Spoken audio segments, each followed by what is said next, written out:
This was a great platform. Quite pleased to see the kind of participants, panelists, the topics that we discussed, the kind of conversations we had. I think it serves a multi-pronged purpose in my view.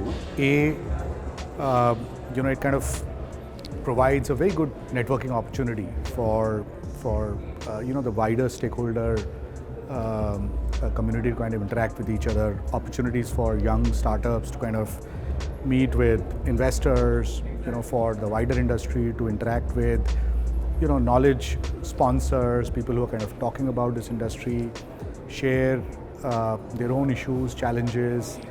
I was also glad to see, participation from Niti Aayog. That also gives a forum for the industry to kind of express its expectations from the government and the regulators in general, right? A sector like this needs such opportunities, not just for exchange of ideas, but also to sort of kind of learn, from each other, get to build, business networks. So overall, quite pleased with the experience of being part of this event. We have no choice.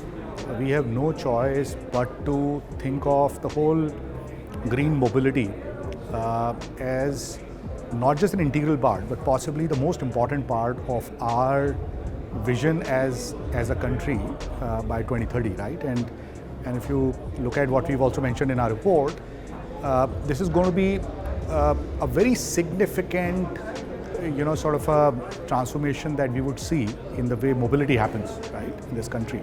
And it just doesn't have, one-dimensional impact. So, for instance, it is not only from the carbon, footprint perspective, but also imagine, the impact it would have on our fuel bill, right? Imagine the amount of, forex that we have to kind of, put behind import of fuel, right?